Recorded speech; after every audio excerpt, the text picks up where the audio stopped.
My name is Philip Swanson, and I'm passionate about the environment. I'm the administrator of the CCAC Oil and Gas Methane Partnership. Burning natural gas produces much less carbon dioxide than burning oil or coal. Along the way to the burner, however, some gas escapes. Gas is mainly methane, and gram for gram, methane is over 80 times more potent in the atmosphere than carbon dioxide over a 20-year time horizon. Methane is invisible to the naked eye, but it can be seen with a special kind of infrared camera called an optical gas imaging camera. In order for gas to be widely accepted as more climate-friendly than coal, companies producing, processing, and transporting gas need to ensure that methane leaks are kept to a minimum.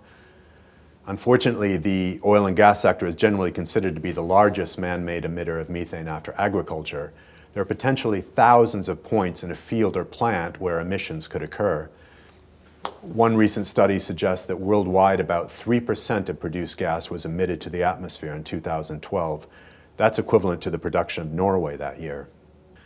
The International Energy Agency identified reducing upstream emissions as one of 5 key climate policy priorities in the energy sector if we want to limit the Earth's temperature rise to less than 2 degrees Celsius above pre-industrial levels. Gas is emitted at different points in the chain, from oil and gas production through gas processing, pipeline transportation. Some emissions are leaks, others are part of the way equipment is designed to operate. Some equipment and operating procedures are more climate friendly than others. The few measurement studies that have been done in the sector mostly have focused on the United States, and these have shown wide variations across regions and even within the same company. The studies also show that a small share of facilities can account for a large share of total emissions. And within those facilities, a small share of sources can account for the bulk of the problem. The difficulty is finding the right facilities and the right sources at those facilities. The CCAC Oil and Gas Methane Partnership was designed after a year and a half of consultations with industry, NGOs, and investors. We came to the conclusion that in order for companies to ensure that they are detecting the main emissions, they need to survey their operations in a systematic manner.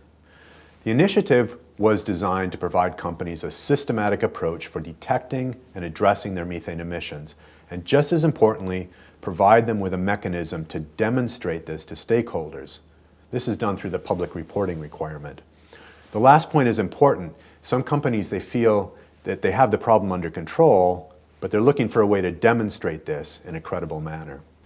Many international jurisdictions currently have very weak regulatory and enforcement capacity, so a voluntary initiative is a way to reach these jurisdictions for now. The initiative focuses on 9 core emission sources. These are the ones that have been found to account for a large portion of methane emissions in typical upstream oil and gas operations. In a nutshell, this initiative is about surveying for and addressing these 9 core sources and reporting on the results. The good news is that mitigation projects usually have relatively low upfront costs and quick payback periods. These are some of the most cost-effective greenhouse gas reduction projects you can do in the sector. But you need to find the emissions first, and to do that, you need to survey your operations using a systematic approach. And you need to assure your stakeholders that this is what you're doing. The CCAC Oil and Gas Methane Partnership offers companies a way to do this. It's good for business, and it's good for the environment.